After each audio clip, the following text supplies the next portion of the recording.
Yeah, good.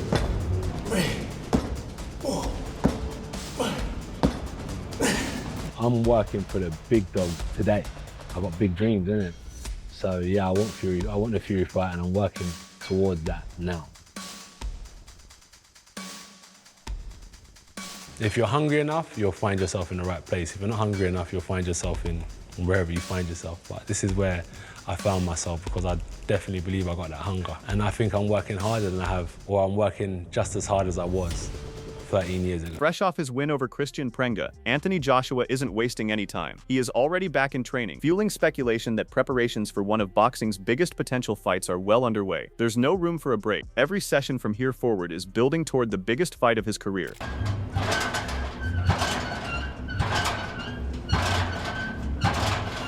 It's a mentality, bro. Yeah. You have to be on it. If you think, each to their own, but for me, you can't give these young, hungry lions a chance because they've just out-hustled you. They're not better than you. They ain't got the amount of experience as you, but they're just hungrier.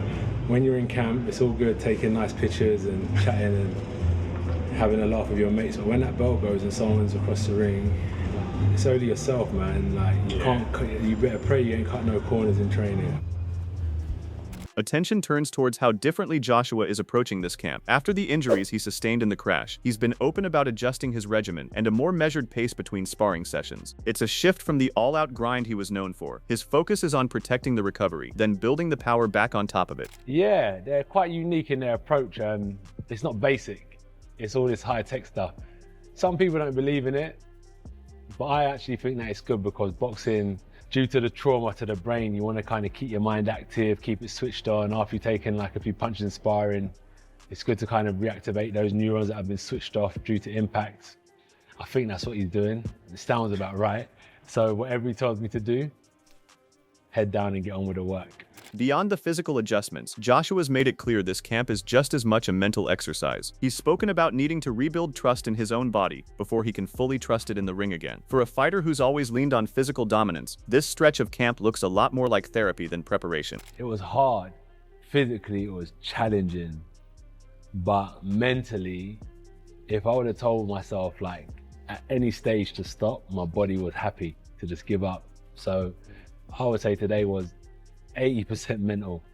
But there's easier days, but today I think when you have them tough days, it's all mental, and I had to approach the day with like a strong head on my shoulders because today was very challenging physically. Joshua drove the point home with a broader philosophy on toughness. According to him, physical exhaustion only becomes a real obstacle when the mind is cluttered. Once that mental clarity is locked in, no session feels as brutal as it looks from the outside. It's less about fighting fatigue and more about refusing to let doubt set the pace. But at the end of the week as well, right? You've done like a whole week of training. Towards the end of the week, your body's fatigued, but the coaches don't care, which is good with them because they're saying it's just your emotions. I know from physiological, from the way your body responds, from your HRV, your resting heart rate, we know that you can. So you just got to go over the mental barrier and push yourself. So yeah, it was challenging, but I'm glad I actually got it done today. He didn't hold back on ranking priorities either. Sparring, in his eyes, sits above everything else in a camp. Pads and bag work build sharpness, but nothing replicates the chaos of the fighter reacting in real time. It's where instincts get tested and where a boxer finds out what actually holds up once the theory meets a live opponent. I'd say sparring. In a nutshell, sparring is a true testament of fight camp where you're giving out more punishment than you're taking. Your feet are moving, your defense is good, your punch stats are high, your defense is immaculate. And for me, like no matter what else you do, you get your sparring right, you're ready to fight. Joshua also opened up about the hostility that shaped his early years. Fury, who wasted no time questioning both his skill set and his character, once Joshua entered the paid ranks. He's made clear the rising names in the division don't factor into his focus. His sights are locked squarely on the task in front of him. So imagine I'm still an amateur and they're saying, when Anthony Joshua turns pro, we're gonna smoke him. Then when I turn pro, I got Tyson Fury hating on me, talking a whole load of shit. He's this, he's that, he can't box. So for sure, these people have been on my back because I've watched the up and coming heavyweights and they don't have like the hate that I had. They don't have like the pressures that I had. I'm not worrying about these guys up and coming. I'm worrying about the top dogs, but the top dogs at the time were like onto me. So the fight with the top dogs was inevitable, for sure. He also touched on how much his surroundings shape his mindset heading into a fight. A positive environment, he explained, isn't just a nice to have, it directly feeds into performance and mental clarity in camp. And by his own account, he's in exactly that kind of space right now, surrounded by people who keep the energy constructive rather than draining. This is the thing, it's like, I was thinking about that as well. It's, however long this environment remains happy, and like, look, you're working amongst a lot of people, it's challenging, different mentalities, different cultures, different opinions. It's just got to be an environment that is like oozing of positivity, because it's challenging. You want to be the best. Everyone's got their opinions on what that means. But as long as the environment is one that is positive, I could stay here for another 4 to 5 years. Laying out the bigger picture of the anticipated showdown, Max Kellerman raised a riskier angle. To him, gambling on a live puncher right before the biggest payday of Joshua's career made little sense, especially with lingering questions about how Joshua's chin has held up since taking hard shots in the past. One clean punch, Max argued, and years of build-up toward Fury could vanish overnight. Sort of thing, a dangerous puncher. He has some losses. You're not going to get a ton of credit for beating him, but he might, if he catches you, you could be in trouble. There's a super fight sitting at the end of the rainbow, and you're going to put a right-handed puncher in between a guy who you don't know how he's going to react to shots anymore, and a payday like that against Tyson Fury? Malik Scott dismissed the idea that Tyson Fury would approach this like one of his past stay busy fights, arguing that the rivalry and legacy at stake will bring out a far more focused version of him. Shady McCoy agreed, leaning toward Fury and suggesting these high-stakes matchups tend to bring out his best. I think this is one of those fights that Shady talk about where fighters, they get up for other fights. Yes. This Anthony Joshua fight right here, Fury's going to get up for it, and I think the more he get up for it, the more it's going to be dangerous. Because it's not for no belts or nothing like that. This is more for respect. Yeah. You know, all these years we waiting to see this fight, and I think you talk about getting up for it. The Gypsy King's going to be up for this. He's going to get up. Right? AJ's had a knockdown, and everybody's parading about it, like you guys.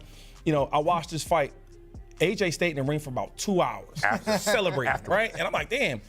Because his mind, he knows this is the last fight I'm going to win. It might be, by the way, that it certainly might be the last win of AJ's Fury by stoppage. It might be. I'll put my house on it. Attention then turned to Max and Malik Scott, who dug into what a real fight plan against Fury would need to look like. Scott centered on the danger zone at mid-range, where Fury's jab typically dictates terms, with Max pushing the idea that Joshua's best path forward is closing that gap, where his power and physicality can do more damage. Tyson Fury. Not in mid-range. It's either you're going to be very close to him or you're going to be on the outside. I think that's where AJ messed up the other night. He got too in mid-range too soon.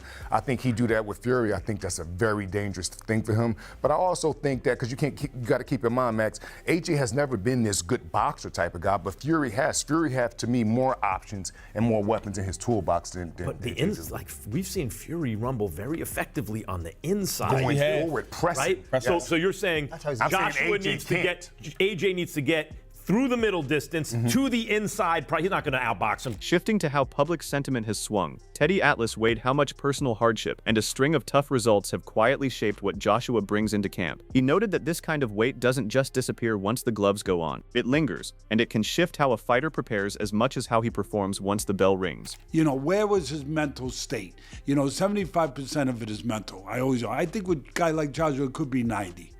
That's what I think. I do. And here's a guy that, as you said, he was in a car accident, lost 2 friends. You know, he got knocked out by Dubois. You know, all of the myriad of things that are negative towards any performer, especially a fighter. And he's being given a hand-picked guy as, you know, just the tune-up to get ready for Fury. Shifting to how public sentiment has swung, Teddy Atlas broke down just how quickly the narrative flipped. Not long ago, plenty had Joshua pegged as the favorite in this matchup, but recently, that tide turned fast, with more fans now leaning toward Fury. It's the kind of debate that's kept fans interested in a fight many believe should have happened years ago. Fast forward to later, and now Joshua's on the floor, and Joshua's this close to being, oh my God, Fury's gonna kill him. How fickle are the fans? How fickle are, how funny, I know no one else is saying it, but think about it. It went from Joshua's going to kill this guy. Oh my God, he's going to hit him with right hand. He's going to send him to another, zip code.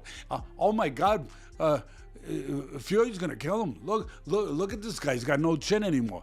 So what does that all do all together? As for why this fight still carries so much weight, despite both men being well past their physical peaks, he drew a comparison, suggesting two fighters driven purely by pride and stubbornness, rather than prime athleticism, can actually produce something fresher and more violent than a clash between two men in their best years. But what was not diminished was their character. They were champions. They were proud. They were gladiators. And you know what happens? When you put guys like that, where their talents have dissipated, and they are easier to hit, and they are more available, but their character is still great, you get a brutal fight. You get a brutal fight. You get to throw in Manila sometimes. You get a classic. And that's why I think people will gravitate towards this. Chris Mannix and Sergio Mora didn't hold back critiquing how both men looked over their previous fights, breaking down Joshua's knockdowns against Prenga alongside Fury's underwhelming win over Marius Vash, and questioning whether either performance does anything to build real excitement for their eventual clash. These guys, Sergio, came out of their fights looking great. Anthony Joshua was knocked down twice by Christian Prenga. Knocked down twice by Christian Prenga. Marius Vash was touching Tyson Fury at times during their fight. Do you still believe, let's start here, do you still believe that the outcome of these fights did not matter when it comes to the interest of AJ and Fury meeting? Yes, and I doubled down because they won. In our when we talked about this in our podcast, I said all they have to do is win. Just cross the finish line with a W on your record, and this fight will sell. From there, the conversation turned to whether this matchup still qualifies as a genuine sporting contest, or has simply become a cash grab dressed up as one. Chris pushed back on the criticism by arguing that Anthony Joshua still hasn't beaten the top-level opponents needed to silence the doubts, suggesting there are still legitimate questions about where he stands against elite heavyweight competition. It has become even more apparent that this fight just is a kind of a cash grab for both these guys, because neither one of them, you would say, after these performances, is a top 10 heavyweight right now. I mean, maybe you can see Fury get on the back end of that top 10, but not Anthony Joshua. Let's talk about Joshua, because it was nearly a catastrophe over in Jeddah, Saudi Arabia. Joshua comes in, huge favorite against Christian Prenga. I get what you're saying. Prenga came in with a great knockout resume, 20 wins, all 20 of them by knockout. But Sergio, take a look at his box rack. He is not beating. Building on that, Ariel and Rick also pressed on why the excitement has cooled on the matchup since Joshua's last outing. GC jumped in with his take, pointing out that Joshua's chin has taken real damage lately, having hit the canvas more than once in recent fights, and that vulnerability, he noted, cuts both ways, given Fury's own defensive lapses. Yeah, I'm less excited. You're less excited? They have as well. They've both clearly shown that they are not high-level fighters anymore. What? Wait, Yeah. but doesn't that make it a good matchup? It makes it more fun. It doesn't make it a good fight. Okay, tell me, GC. I think it will be an exciting fight. I think the fact that, AJ's chin has been tested. We've seen it. He's been knocked down several times in recent fights. Ariel and GC have the same thoughts on where both fighters actually stand right now, pointing to Joshua's shaky outing against Prenga and Fury's showing in Thailand as evidence that neither man is operating at his peak anymore. The two debated whether that expiration date has already passed for this to be a genuine top-level contest. Tyson Fury is going to come out. I think there's a chance that either of them get knocked out. AJ has that massive power. But to your point about the expiration date of it, both of them, the performances this weekend, getting knocked down twice by Christian Prenga in the first round, and then the fact that Tyson Fury took 7 rounds to finish off Mariusz Schwach, like the 260th ranked heavyweight in the world, who's 6-11 in his last 17, shows that they're not anywhere near the peak of their powers, which makes me less excited. I'm totally here for the pageantry. I've been the one on the corner of, so good. Even if they lose, that people are going to turn up for this fight. I've been saying that all along. I don't think that there is any less general appetite for this. There will be lots of people watching, but for the product itself, yes, like they look shop worn. Turning the spotlight onto Fury's side of camp, it's not just Joshua putting in the work. Over on Fury's side, reports out of camp suggest he's treating this build-up with a seriousness that's been missing from his last few tune-up wins. Sparring sessions are longer and more intense, with sharper attention on cutting weight and moving with real urgency. Shaking off the ring rust, he's moving good, he's feeling good mentally, physically. I think he's in a very happy place. It's just getting the timing back, getting rhythm, being able to see things in the ring, being able to make things happen. I was bored bored of doing nothing, being rich and good looking. His trainer has been vocal about what he's seeing behind closed doors, saying he loves the effort Fury's bringing to every single session. It's the kind of praise that signals this camp is being treated with a different level of seriousness than his last few outings. I started training with Tyson in England, Morecambe Bay, for about 3 years. I've been training with Tyson for the last 3 weeks, and it's been incredible to see the hard work he's putting in. Word out of camp is that this build-up is all about bringing back the old-school version of Fury, that unpredictable, jerky rhythm that made him so hard to time in his prime, rather than the more straightforward forward-marching style he's leaned on lately. Much of that work is happening through freestyle pad sessions with his trainer.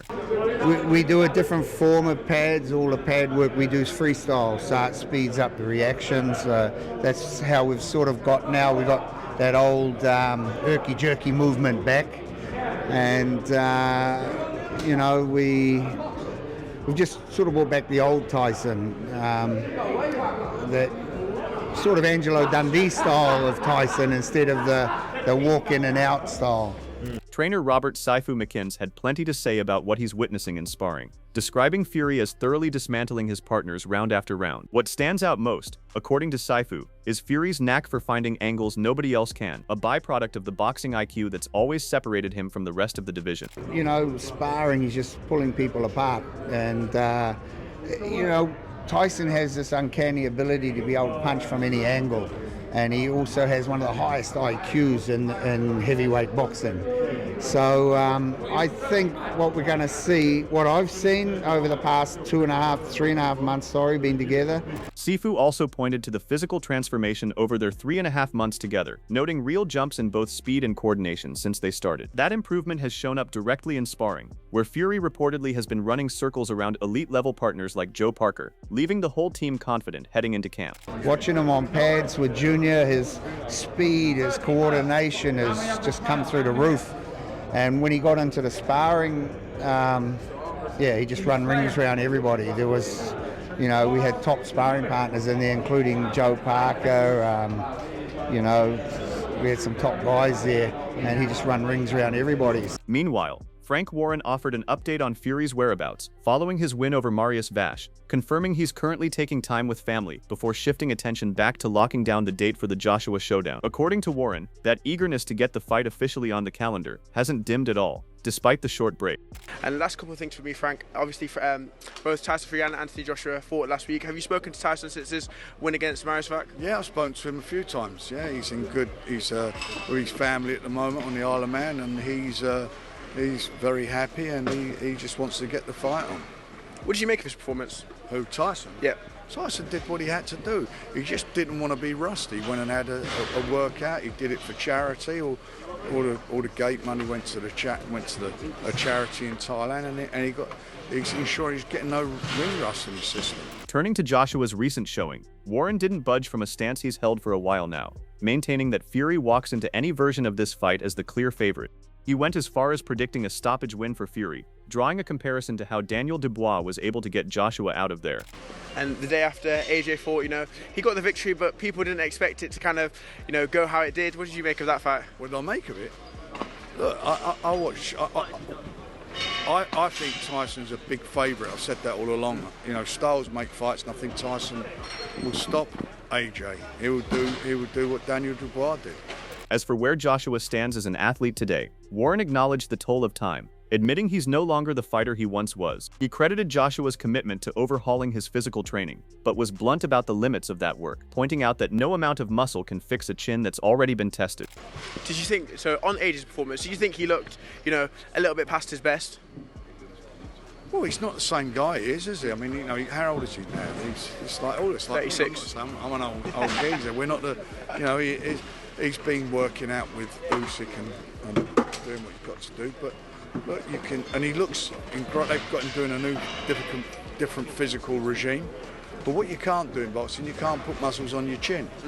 With both camps locked in and the countdown to November officially underway, one thing's clear: this fight is shaping up to be more than just a nostalgia act between two aging heavyweights. Whether it's Joshua rebuilding his body and mind piece by piece, or Fury chasing down the sharpest version of himself in years, neither man is treating this as a farewell tour. Make sure you're subscribed and have notifications turned on, because this story is only going to heat up from here. You won't want to miss a single update.